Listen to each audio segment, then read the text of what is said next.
Good morning विद्यार्थी मित्रांनो, आज आपण एक छान घटक पाहणार आहोत आणि तुम्हाला हा घटक आवडेल कारण या घटकामध्ये तुम्हाला शिकण्यासारख्या काही नवीन गोष्टी आहेत। ठीक आहे, आज आपण समानार्थी शब्द याचा भाग 3 करत आहोत। आपण मराठीमध्ये असणाऱ्या शब्द संपत्तीसाठी हा भाग घेत आहोत।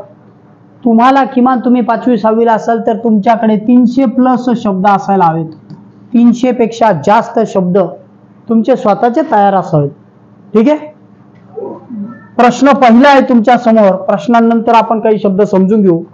अंग म्हणजे काय? तुम्ही याचं उत्तर कमेंट मध्ये खाली टाकायचे, तुमचं नाव टाकून द्यायचे। अंग म्हणजे काय? तणू, पावक, संजीवनी की कानन।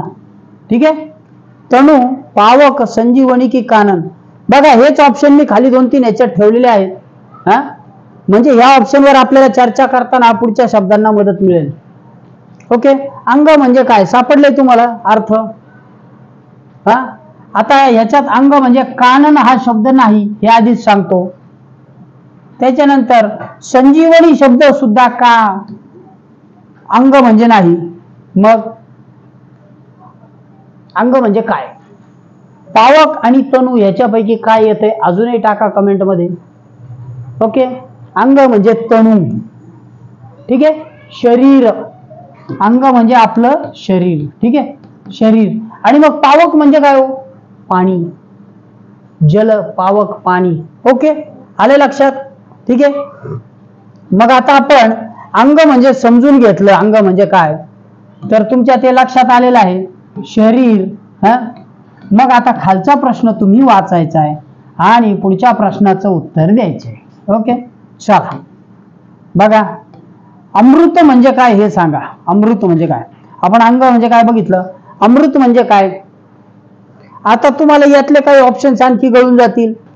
कानन म्हणजे अमृत होत नाही, कानन म्हणजे अमृत होत नाही, पण खाली तरी कानन शब्द कंटिन्यू राहणार आहे। अजून तुम्हाला मदत होईल, थोडा विचार करा। अमृत म्हणजे काय?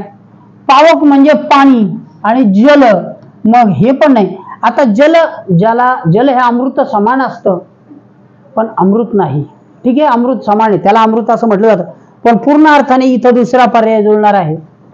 अमृत म्हणजे संजीवनी।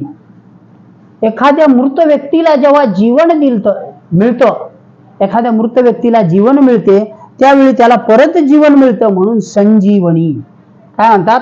अमृत या शब्दाला संजीवनी म्हणतात। मग एक रामायणामध्ये असा प्रसंग घडला होता की लक्ष्मण जे होते त्यांना इंद्रजिताने धनुष्य बाण मारून मूर्छित केलं होतं। त्यांना एक शक्ती लागली होती आणि त्यावेळी मग वैद्यांनी सांगितल्यानंतर हनुमंत जे होते ते खाली दक्षिणेतून उडत आले होते आणि द्रोणागिरी पर्वत त्यांनी उचलून नेला होता। तो तिथं आहे दक्षिण मध्ये, अजूनही आहे दक्षिण भारतामध्ये। आणि तिथून संजीवनी बुटी त्यांना आणायची ती, पण ती सापडत नव्हती, म्हणून त्यांनी सगळा पर्वतच उचलून नेला। तशा प्रकारची संजीवनी वनस्पती म्हणजे अमृत, त्यातून अमृत निघतं, अशा अर्थाने संजीवनी हा शब्द वापरला जातो। ठीक आहे, पुढचं अरण्य, तिसरा पर्याय आपल्या पुढे, तिसरा ऑप्शन आहे अरण्य। अरण्य म्हणजे काय? एखाद्या पर्यायाला, आज मी मुद्दाम बरं का एक पर्याय ठेवलेला नाही, बरेच पर्याय असू शकतात, बरेच पर्याय असू शकतात। तुम्ही चारीचा विचार करा। अरण्य म्हणजे काय? एक वाटतंय, दोन्ही पर्याय वाटतात, तिन्ही वाटतात का चारही? यस, चारही पर्याय। अरण्य म्हणजे विपिन सुद्धा, कानन सुद्धा, वन सुद्धा आणि जंगल सुद्धा। कानन हा शब्द आसाम जे आहे, आसामच्या प्रदेशामध्ये वेगळ्या पद्धतीने वापरला जातो। अजून हिंदी साइड मध्ये वापरला जातो कानन, वन। ठीक आहे, आणि विपिन आणि जंगल। आले लक्षात? चला आणखी काही प्रश्न बघू पुढचे। आपल्या समोर पुढचे 2 प्रश्न लिहिलेले आहेत बघा। 4था आणि 5वा प्रश्न आपण पाहत आहोत। क्षर याला किंवा शर या शब्दाला समानार्थी शब्द कोणता सांगा। सांगा बरं, शर या शब्दाला समानार्थी शब्द। शर म्हणजे काय? विचार करायचा, एवढा सोपा नाहीये लगेच सापडेल असा। ज्याच्याकडे 300+ शब्दसंग्रह असेल ना, 300+ त्यालाच सापडेल। तुमच्याकडे आहे का बघा? चला सांगा काय उत्तर आहे। बघा, अक्षर म्हणजे हे, शीर म्हणजे काय? आपलं जे डोकं असतं ना त्याला शीर म्हणतात, त्याच्यामुळे हा नाही। नेम म्हणजे काय? एखाद्या गोष्टीवरती आपण लावलेलं लक्ष किंवा त्याचा घेतलेला वेध, ठीक आहे, तो नाही. धनुष्य, धनुष्य म्हणजे काय? तुम्ही फोटोज बघितला असेल ना, भगवान राम किंवा लक्ष्मण यांच्या खांद्यावरती असतो बघा ते धनुष्य. पण त्याला लावलेला जो बाण असतो ना, या बाणाला म्हणतात शर. काय म्हणतात? शर. शरसंधान, शरसंधान साधने, बरोबर. मग संधान साधने म्हणजे नेम लावणे धनुष्याने, ठीक आहे, त्या धनुष्यावरती बाण लावून नेम लावला. हे सगळे शब्द ह्याच्याशी जोडलेले होते, पण ॲक्युरेट शब्द होता बाण. आले लक्षात? ओके, चला पुढचा शब्द तुम्हाला सांगायचा आहे. चला सांगा काय आहे. पुढच्या शब्दासाठी तुम्हाला वेळ देत आहे, सांगा. पक्षी या शब्दाला समानार्थी शब्द कोणता? विहंग, पर, पंख, शेपूट.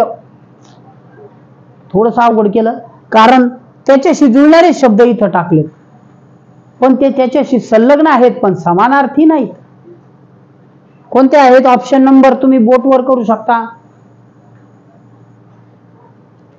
पंख नाही, शेपूट नाही.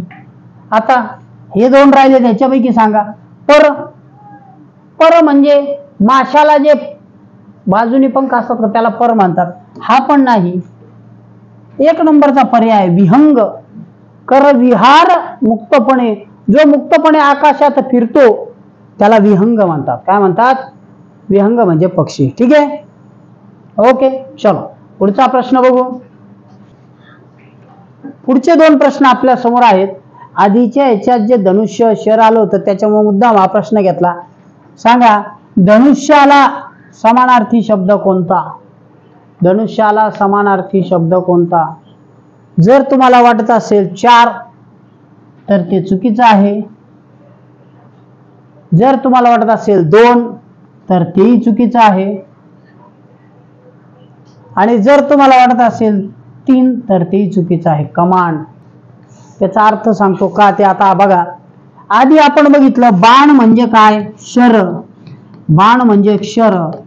आणि तीर याला सुद्धा तसंच म्हटलं जातं, तीराला सुद्धा बाण म्हटलं जातं. पण इथं शब्द आहे कोदंड. मी तुम्हाला उदाहरण देताना सांगितलं होतं की भगवान राम यांच्या खांद्यावरती जे धनुष्य आहे, ती जी कमान असलेली जी हे बाण लावायची तिला कोदंड म्हणतात. काय म्हणतात?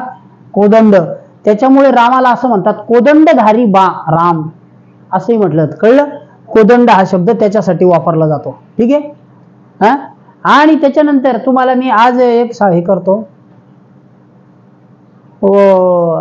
अर्जुनाचं जे धनुष्य होतं त्याचं नाव काय ते सांगायचे. अर्जुन जो धनुष्य वापरायचा त्याला काहीतरी नाव होतं ते सांगा. ठीक आहे, तुम्ही ते शोध घ्यायचा आणि कमेंटमध्ये सांगायचं. जसं मी रामाच्या धनुष्याचं नाव सांगितलं तसं. ओके, चलो पुढचं. सिंह हा शब्द आपल्या पुढे आहे. सिंह याला व्याघ्र म्हणतात, केसरी म्हणतात, छावा की गजराज? काय म्हणतात? सिंहाला व्याघ्र, केसरी, छावा की गजराज काय म्हणतात? ओके, ठीक आहे, मी सांगतोय ह्याला केसरी म्हणतात. व्याघ्र म्हणजे वाघ, व्याघ्र म्हणजे वाघ, सिंह नाही. छावा हा त्याचा बछडा असतो आणि गजराज म्हणजे हत्ती. ठीक आहे, मग वाघाच्या पिल्लाला छावा म्हटलं जातं, त्याच्यामुळे सिंह म्हणजे केसरी. आलं लक्षात? सिंह म्हणजे काय? केसरी. ठीक आहे, चलो ओके. बघा आपल्या समोर आपण आता काही शब्द पाहणार आहोत. इथं झुंज हा शब्द आहे, त्याच्या आधी झोपाळा होता. झोपाळा म्हणजे झुला. इथं लिहून देतो झोपाळा, याचा अर्थ होतो झुला. ठीक आहे, लहान मुलांना बांधलेला असतो तसा. त्याच्यानंतर आहे झुंज. झुंज, झुंज म्हणजे काय? तर झुंज म्हणजे लढा. झुंज म्हणजे लढा. ओके, आलं लक्षात? झुंज म्हणजे लढा.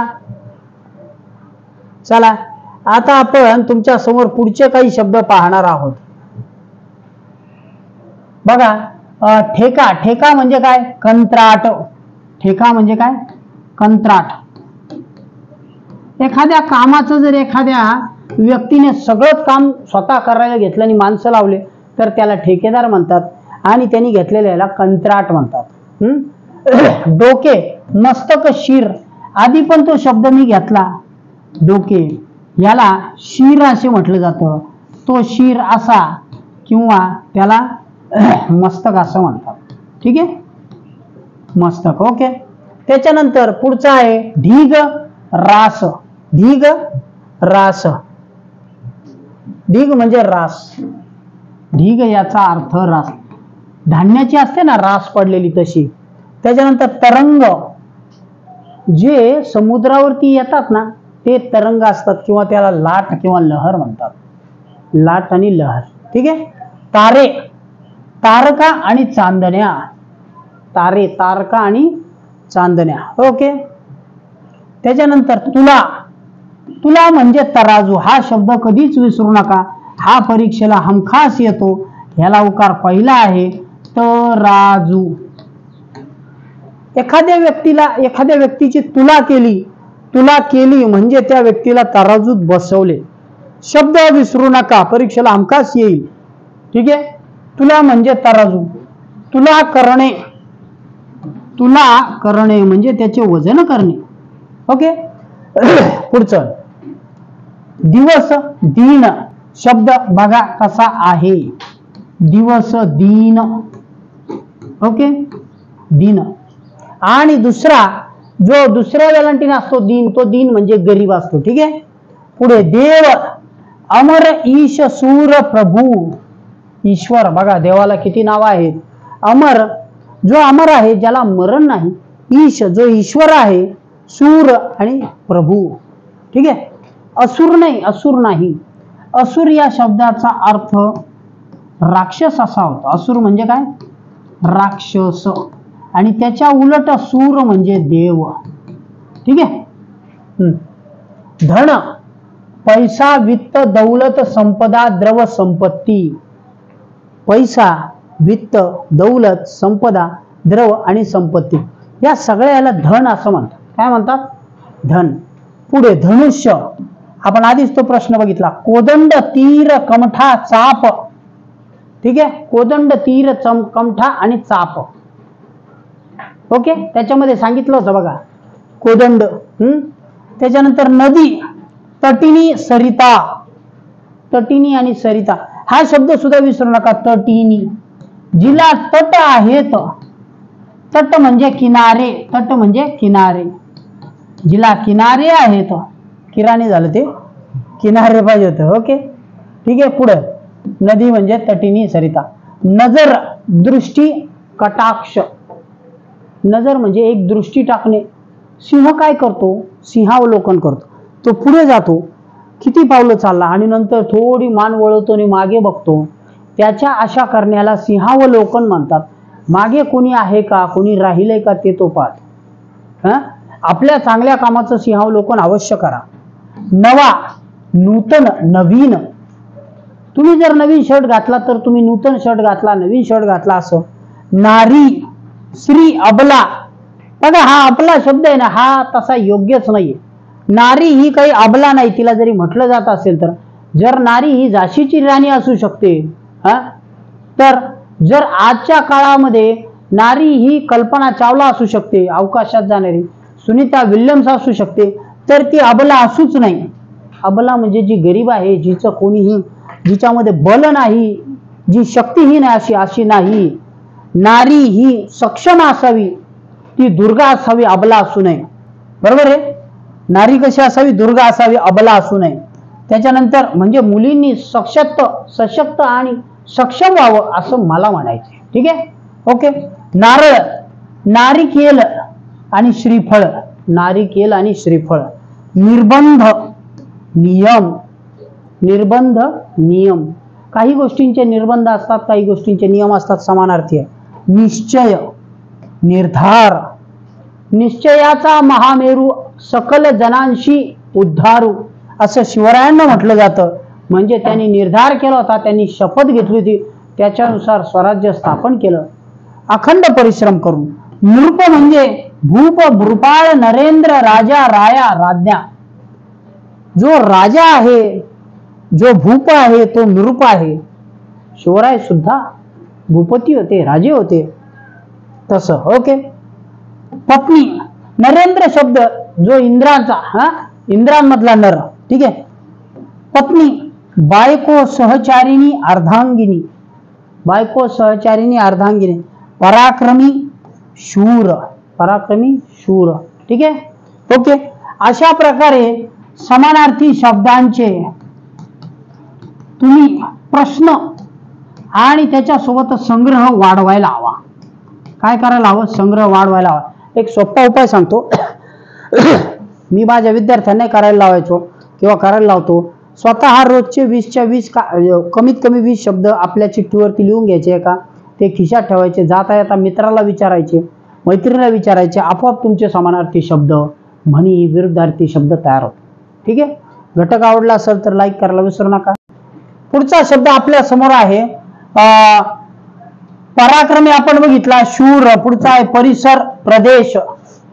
परिसर, प्रदेश. परिसर अभ्यासामध्ये आपल्याला हा घटक असतो. आपल्या अवतीभोवतीचा, आपल्या जवळचा जो भाग असतो त्याला प्रदेश म्हणतात. त्याच्यानंतर पुढचा शब्द आहे पाय. पद, चरण, पाऊल. पद, चरण, पाऊल.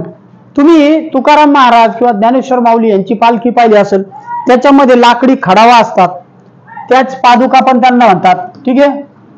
म्हणजेच त्या चरण पादुका असतात पायातल्या, पाऊल असतात, पद असतं. पोपट, शुक. हा शब्द मुलांना बऱ्याच वेळा त्रास देतो. त्यांना पोपट म्हणजे काय लक्षात येतं? एक तर रावा येतो, राघू येतो. ठीक आहे. रावा, राघू हे शब्द लक्षात येतात. पण कीर किंवा शुक हा शब्द त्यांना कळत नाही. ठीक आहे. त्याच्यामुळे हे लक्षात घ्यायचं, पोपट म्हणजे कीर, रावा, राघू, शुक. ओके. पुढचं प्रचंड, भव्य. प्रचंड, भव्य, दिव्य. ओके. पुढचा शब्द बघू. प्राचीन. प्राचीन, पुरातन. जे जुनं आहे असं खूप प्राचीन आहे. आणि आता जे नवं असेल ते अर्वाचीन. मग आता पुरातन मंदिर. जुने काही हेमाडपंथी मंदिर असतात बघा, हेमाडपंथी म्हणजे त्यांची बांधणी वेगळ्या पद्धतीने केली असती. त्यांना बाजूनी त्या शिखराकडे वाढत जाणारी मंदिरं असतात, खांब असतात, खांबावर कोरीव काम असतं. ती शैली म्हणजे हेमाडपंथी दगडातली. त्यांना पुरातन मंदिरं म्हणतात. फरशी, लादी. फूल, सुमन, कुसुम, पुष्प. बहीण, सुमन, कुसुम, पुष्प म्हणजे फूल. बहीण, भगिनी, सहोदरी. सहोदर म्हणजे भाऊ. शब्द पहा काय आहे, सहोदर. सहोदर हा शब्द कशापासून झाला माहिती का? सह आणि उदर. उदर म्हणजे पोट.